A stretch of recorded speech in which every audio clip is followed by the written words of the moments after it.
Hello everyone and welcome to another video. I am Simply G and today I'm going to be talking about my first impressions for Nicola Traveling Around the Demon's World by Asaya Miyanaga. This is an adventure fantasy slice of life seinen currently being released by Seven Seas. It's an ongoing manga in Harta magazine with 3 volumes in Japanese currently.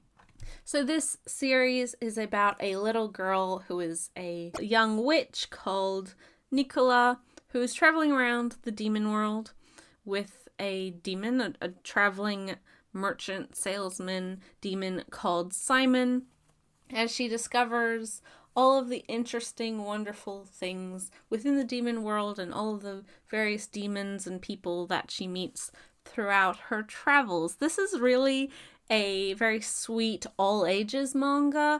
I think this is a great one for kids especially.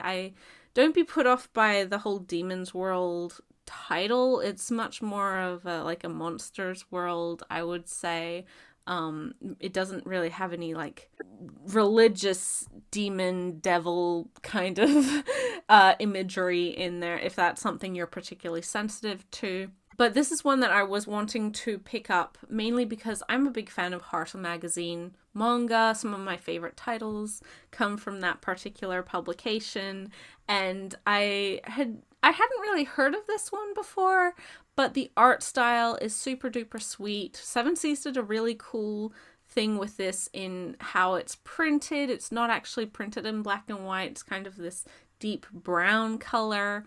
And it really feels like a storybook or a fairy tale, which fits very much in line with this younger audience. It really reminds me of things like Somali and the Forest Spirit, which was a very popular anime a couple seasons ago, whose manga is also available digitally, where it has this older mentor character traveling around with a young, cute, innocent, curious character wanting to learn more about the world around them.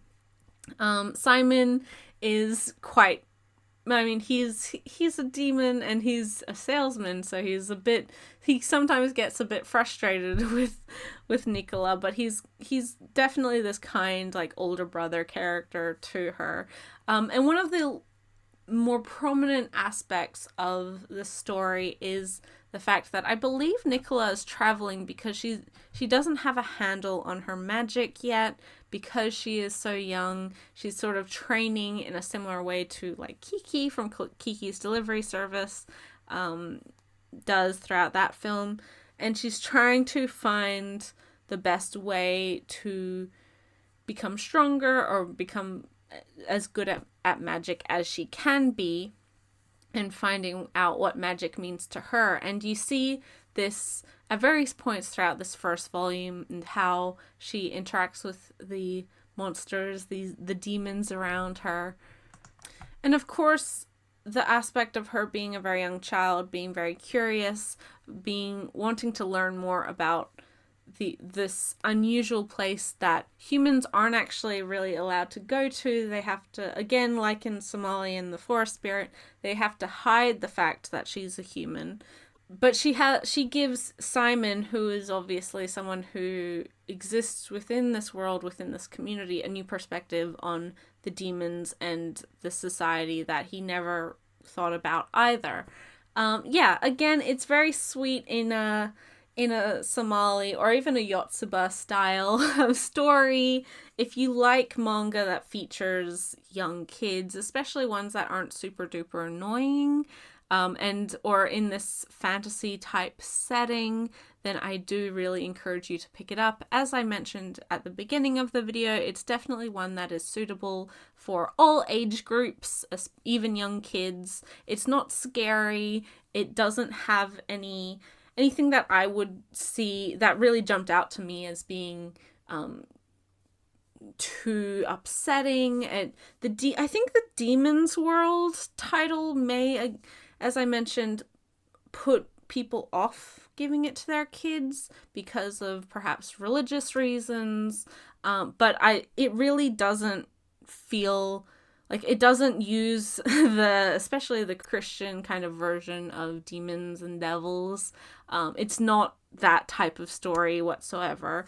And so if that is something that is personally a no-go for you, then I don't think you'd have to worry too much about this series. But if you are concerned, then of course you can read it yourself before giving it to your kids. But I don't think there's anything in this that's too controversial or upsetting or confronting. It fits more so in something like Where the Wild Things Are rather than, anything that's too blasphemous. But yeah. So Nicola Traveling Around the Demon's World is really, really sweet. It was a surprise license. It wasn't one that I'd heard of, and I'm sure not a lot of people had heard of, but knowing that it was coming from one of my favorite magazines, it was one that I was wanting to read, and I was kind of, marked it as to like, yep, I should check that out when it came out. And it was even more charming than I think I even expected. This is one that I'm looking forward to reading more volumes of. I know the second volume has already been released. I do not own it yet. But like with most Haruto manga, this is a slower release as well, coming from a monthly magazine. I don't know how long the series will be, but it's very sweet, very satisfying, as even just in this first volume.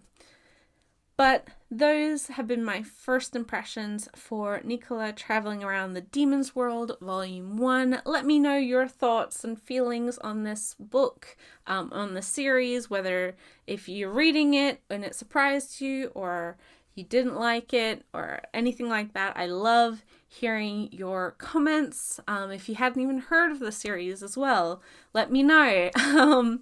As always, the link to my Twitter is in the description below. You can get in contact with me on there. I'm on very regularly.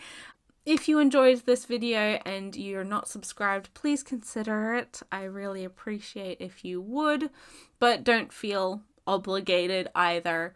But that's it. Thank you guys so much for watching. I'll catch you in the next video.